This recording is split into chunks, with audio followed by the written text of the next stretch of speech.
Hello guys, कसे आहात सर्व? मजेत ना? मजेतच असायला हवं। मी तुमचा लाडका धनराज। काय मग संडे आलाय तर आज काय बनवायचं? कोकणी माणूस म्हटलं की संडे म्हटलं की मच्छी हवीच। तर आज मी तुम्हाला दाखवणार आहे बांगड्याची रेसिपी, आमच्या कोकणी पद्धतीची। चला तर बघूया बांगड्याचा रस्सा। रस्सा बनवण्यासाठी आपल्याला काय काय लागतं?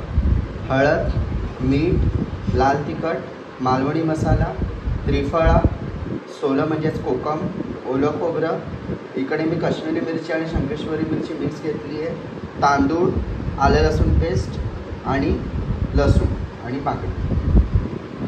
मॅरिनेशनला लागणार आहे मीठ,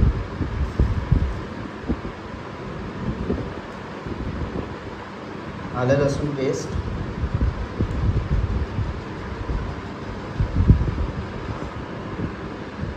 हळद,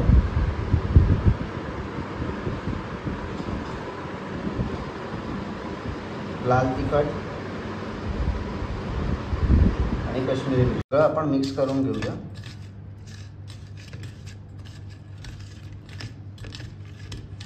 वाटण्यासाठी काय काय लागणार हे मी तुम्हाला दाखवतो। यात मी 1 वाटी ओलं खोबरं घेतलेले आणि इकडे मी 2 चमचे तांदूळ घेतलेले आहेत, ते आपण घालून घेऊया। जे आपण ओल्या भिजवलेल्या मिरच्या होत्या त्या मिरच्या घालून घेऊया आणि हे आपण वाटून घेऊया।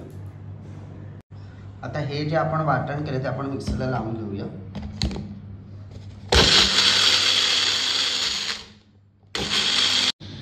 आपली कढई तापलेली आहे, आता यात आपण घालून घेऊया तेल।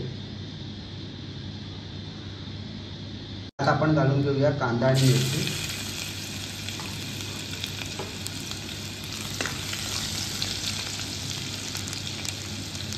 त्याच्यानंतर यात आपण घालून घेऊ आलं लसूण पेस्ट,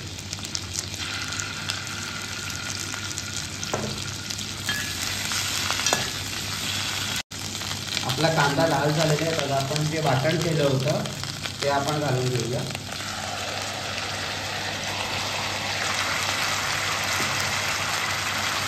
मिक्स करून घेऊया। आता यात आपण थोडं पाणी घालून घेऊया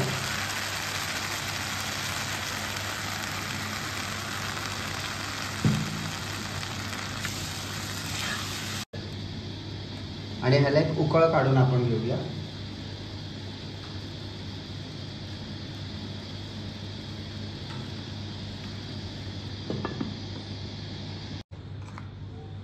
आता यात आपण जे बांगडे मॅरिनेशन केलेले ते सोडू घालूया।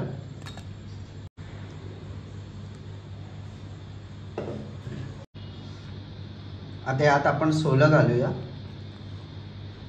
सोलं आपली किती आंबट आहे त्याच्यावरती डिपेंड आहे। आणि यात आता आपण घालूया त्रिफळ, मिक्स करून घेऊया।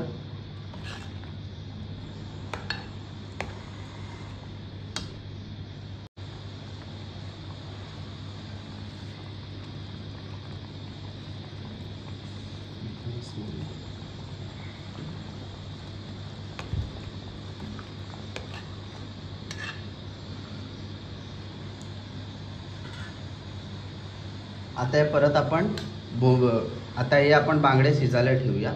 आपला बांगड्याचा रस्सा तयार झालेला आहे, तर मी आता मस्त भातासोबत खाणार आहे।